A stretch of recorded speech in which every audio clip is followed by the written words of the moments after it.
We don't need applause anymore. We've transcended that. Now we just want everyone to notice how unbothered and evolved we've become.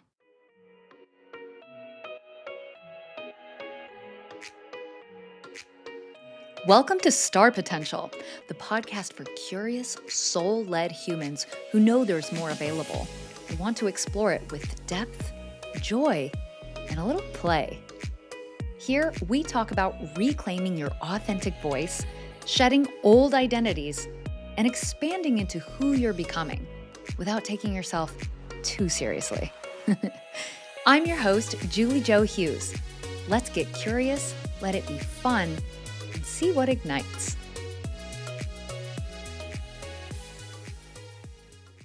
That subtle shift from needing applause to needing to be seen as evolved is what we're talking about today. In my world, when I talk about being a star, I'm not talking about celebrity. I'm talking about luminosity.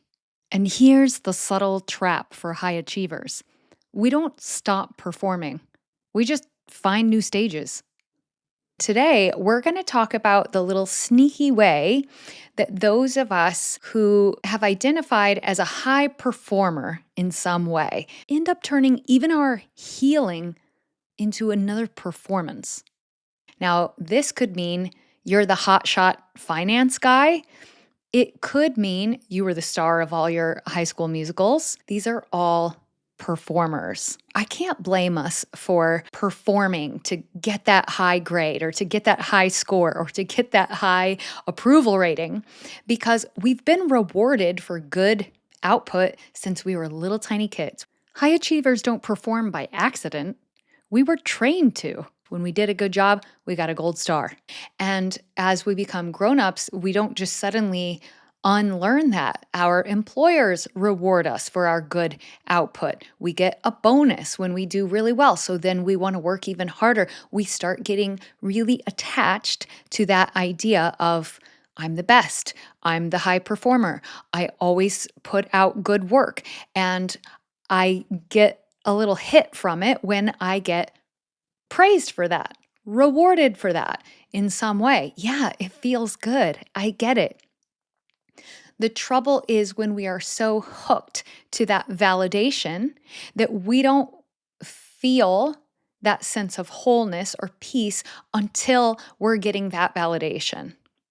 For me, as someone who has always worn a lot of masks and gotten a lot of applause from being on stage and entertaining others, my role as the performer really depended upon applause. And no matter what role you're playing, doesn't have to be a performer in the general sense. You, as a high achiever who listens to this podcast and who is always wanting to learn and expand and get better, I'm going to go ahead and assume that you also have been relying upon some sort of applause in your world for your sense of worth, for your sense of identity. All of those things hinge on getting this applause that we strive for. But the difference we're going to talk about today is between performing to get that feeling that we're seeking, to get that sense of peace that we want, and presence. And right away in the words that I've chosen here, you can see how performing is a verb. It's something we have to do to get. Presence just is. It doesn't really imply a certain action needed. Nothing is required to attain what it is that we're seeking. Presence is inherent. Performance is an external doing of some sort. The performer needs an audience. A presence changes a room when they enter it, whether there's clapping or not. Now, as a performer, I've literally been trained to read a room. I feel the pulse of the audience in front of me, and I'm constantly making little micro adjustments to make sure I'm not losing that I'm getting. Or if I'm not getting it, I'm performing harder, making those adjustments to get what it is that I want, the attention, the response, whatever it is that I'm seeking with that performance. The subtle difference here is that the performer finishes their performance and says, "How did that land? Did they get it? How did everybody respond to that? Did I do a good job?" And presence asks, "Was I truthful? Was I honoring what was offered at this moment in time? Was I speaking from my heart and what authentically wanted to come through this vessel?" In my world, star isn't celebrity. Star is luminosity. And the good news is the luminosity is really just physics. It's not applause. If we are in alignment with truth and the present moment, the power of now, as we say, then we're not relying on the external validation of others to remain with who we are and what we're emanating. So that's the first thing I want you to take away today is that being a star is not reliant upon the opinions of other people. It's not reliant upon how someone interprets who you are and what you do. A star naturally shines from within based on who they are. It's undeniable as long as they're not covering it up or overperforming to try to make sure that what they're doing really lands. As long as they're not afraid to be seen for who and what they truly are, they radiate. And no one can deny that they're a star, whether or not they really jive with that person or not. Now, the sneaky thing here is that as we work on our evolution, as we're continually growing, expanding, and getting better at all the things, high achievers, we are performers. And what we subtly do before we realize it is we start performing at even our healing. And it really sneaks up on you. And I know this. I speak about all of this because of what I've walked through. So before I really started healing internally a few years ago, I can recall a specific performance where I didn't want to be there. I came with this attitude. I didn't think I was getting paid enough.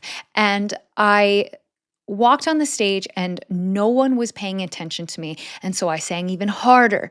And I pulled out all the stops. I did all the cool tricks that I know how to do with my voice. And I was trying to somehow like really shove it in their face that you don't even realize what an amazing performance you're getting right now. And did that get their attention? Nope. They still couldn't care less, which just fueled my anger even more. And I remember at the end of that performance being so on fire with rage, which is not something I feel very often, honestly, and just feeling so arrogant, really, of they don't deserve my talent. And it's one of those moments that we joke about where I think what I truly felt was, I'll be in my trailer. Like, nobody bug me. Because I just sang my face off, and these people don't even realize what they're being gifted.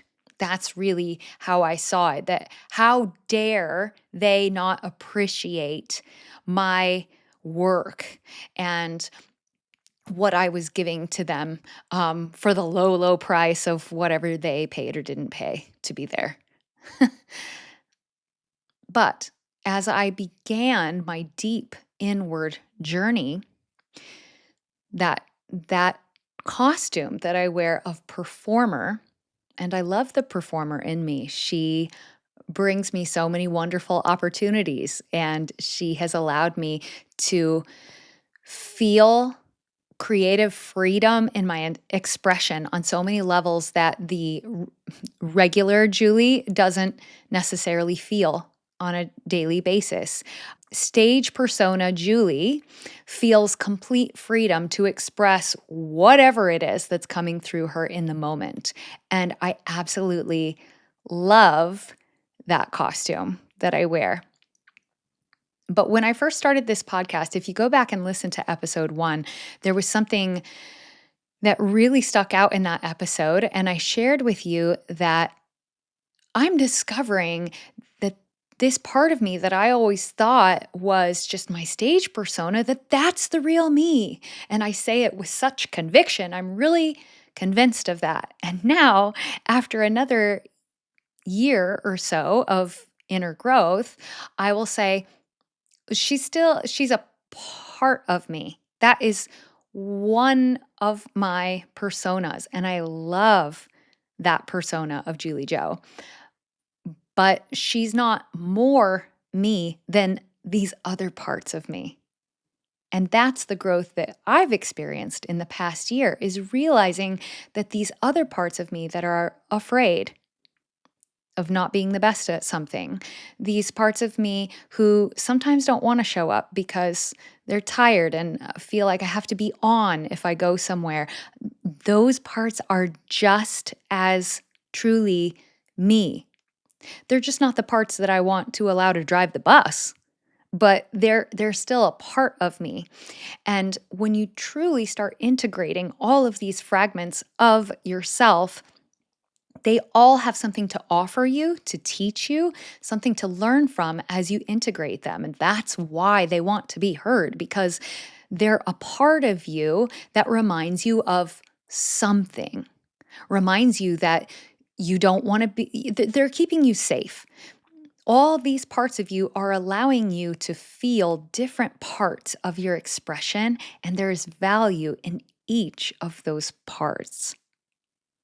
But let's get to the bit of the slippery slope when it comes to the high achiever, the high performer starting to do internal work. What can easily happen here is that persona who's so used to getting applause for doing a good job will start trying to do a really good job of healing. When I really began my deep dive into internal self work, I invested in this 7-month course with a spiritual guide. It was like a 3-part program, and you have these video lessons that you would watch each week, 2 videos, and then you have these meditations that you would do, and then there were journaling prompts, and then there was a community aspect where we would come on and we could ask live questions and things like that. And as I embarked on this deep dive into the depths of myself, I wanted to do a good job. I've always been a good student, and I wanted to fully go through every aspect of the course, and I wanted to make sure I did it right. And I got really, really hung up on this, to the fact that when I was doing some of the breath work and guided visualizations, if I could not get to the intended sort of outcome that the teacher was suggesting or guiding us toward, I felt like complete failure. And I would get so disrupted and dysregulated from not being able to get to the intended outcome that I couldn't move forward.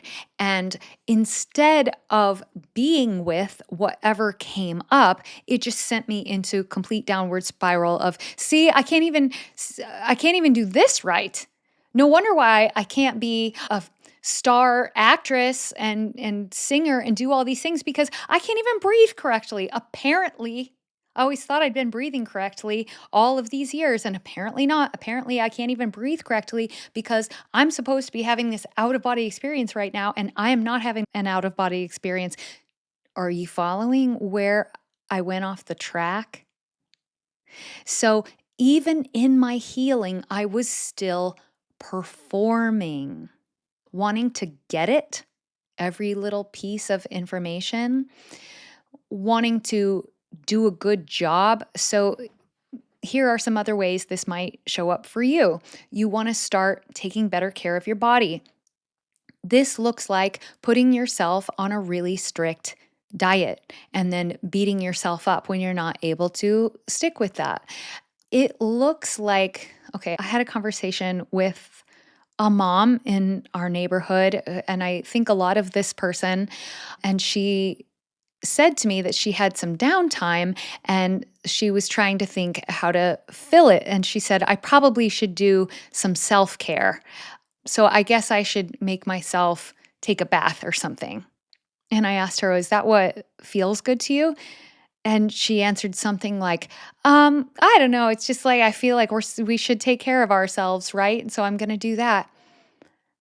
And I just gently disrupted that for her and said, well, but not if that's not what feels good to you. Would you be doing that to check that off and say, I got my self care done today? Or are you actually listening to what your body wants to do with that free hour that you have today? Do you see the difference? When we shift that persona of high achiever into our healing, it's a very clever disguise, but you're still being the high achiever. So, if you recognize this in some of what I'm giving to you as examples today, that's okay. What we're not going to do is hang our head in guilt and shame and say, oh my gosh, I didn't realize that I've been just high performing in my healing now, too. That's okay. Awareness is our first step. Guilt and shame are not step two. If that comes up, be with that for a second, but don't dwell in it because guilt and shame never helped anyone arrive at actual change. Love does.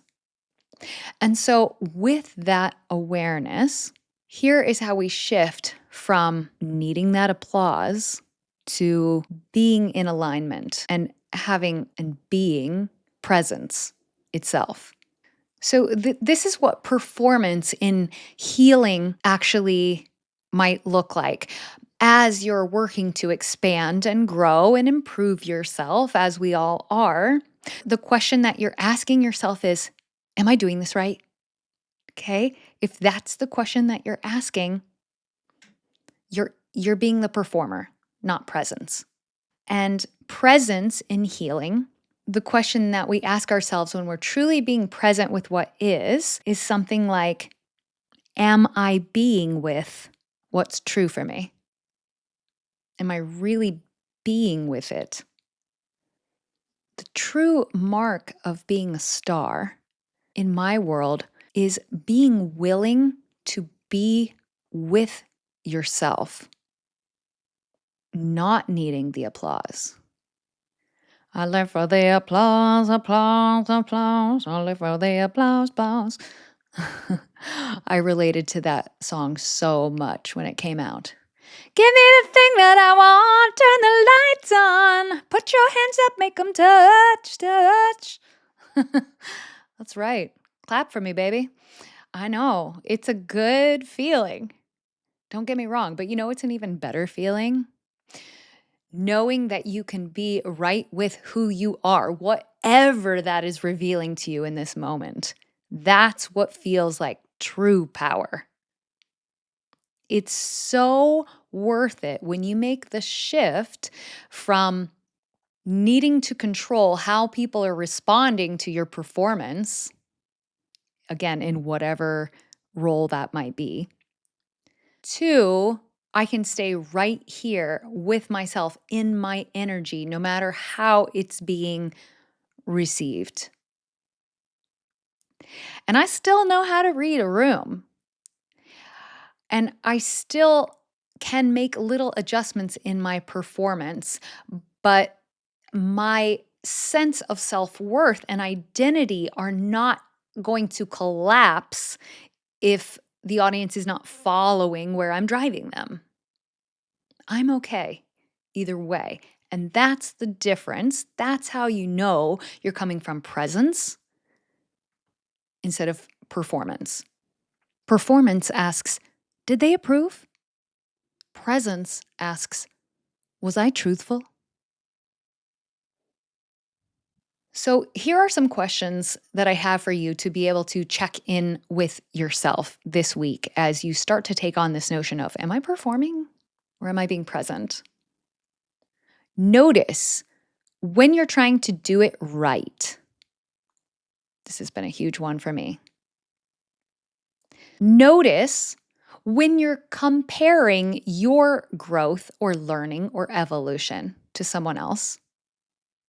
Notice when you turn an insight you've had into an identity too quickly.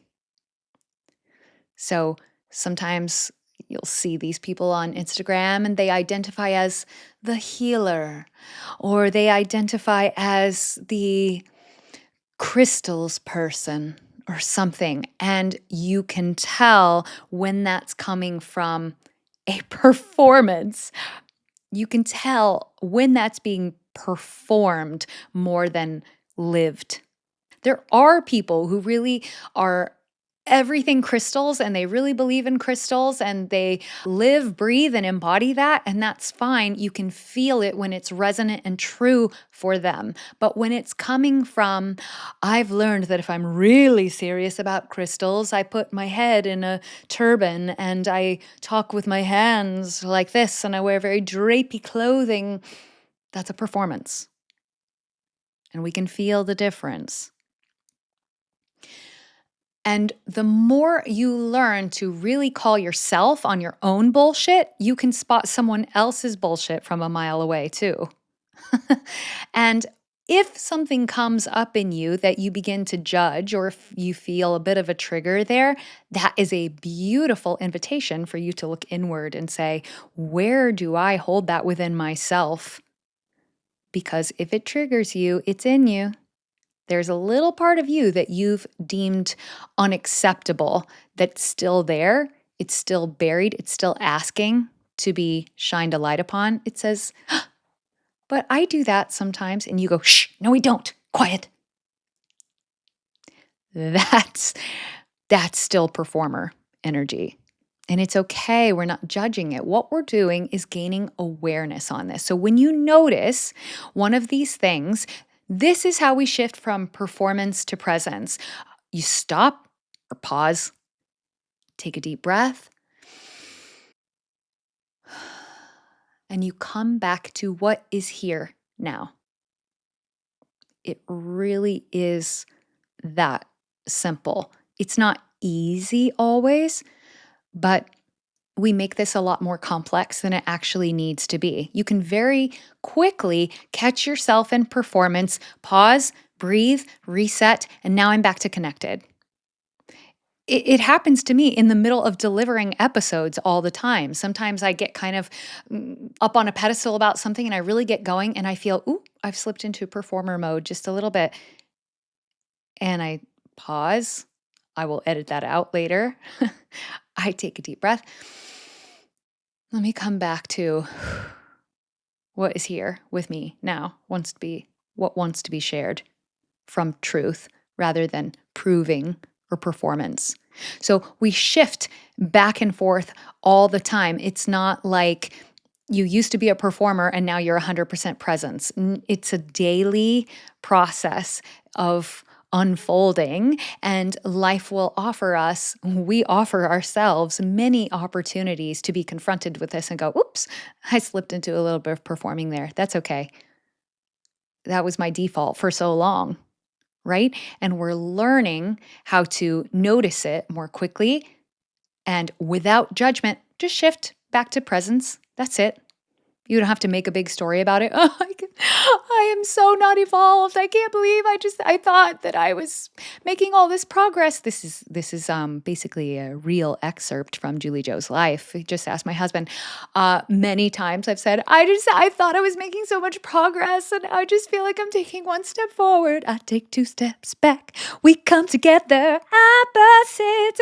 Sorry. See, I slipped into performer there a little bit. It happens all the time like this. We think, but I thought I was more evolved than this. But guess what? We're constantly uncovering new layers of the onion, and it's okay. You will find all these sneaky little ways that you slip into these different versions of yourself, and they all have something to offer you, and it's okay. We're just learning how to be with them. What is this that I slipped into? What is that offering me in this moment? What is it allowing me to see that I couldn't see before? And then you can give it gratitude. You can express so much gratitude for that part of you that came up so that you were allowed to witness it and to see it for what it is. It's great. Thank you so much for slipping back into performer mode so obviously that I was able to see it. As you're going through your healing and learning processes, ask yourself, am I trying to be ahead of this moment right now? Am I jumping to the finish line? Or can I be right here with what this moment is offering me? You don't have to be the most evolved person in the room to be a star. You just have to be willing to stop leaving yourself to chase what you think being a star is. Be right here, where you are, with what it's offering you. A star doesn't have to prove they're a star. They don't have to claim it. They just are. They just shine without trying. The trying is what's getting in your way. When you feel yourself trying, just pause, breathe, come back to your body. Here I am. That's presence. I would love to hear what landed for you in this episode today. Shoot me a DM on Instagram. I'm at @TheJulieJoe. And if you're enjoying this podcast, it would mean the world to me to hear a few words about what it has brought to light for you. If you're listening on Apple Podcasts or Spotify, you just go to the Star Potential homepage, scroll all the way down. You just click the stars there and leave a few words about what it has brought up for you. I would love to hear that, or send it to me directly. Until next time, Starlight, keep playing, keep expanding, and I'll see you next week. If something in this episode lit you up or sparked a little curiosity, you might be in the middle of a soul shift of your own. I created a free quiz called Are You in a Soul Shift? To help you explore where you are and what's opening next. Just go to juliejohughes.com/quiz or find the link in the show notes. And if you're enjoying the show, would you please leave a quick rating or review? It helps create a ripple to reach other curious souls. Until next time, stay curious and let yourself play.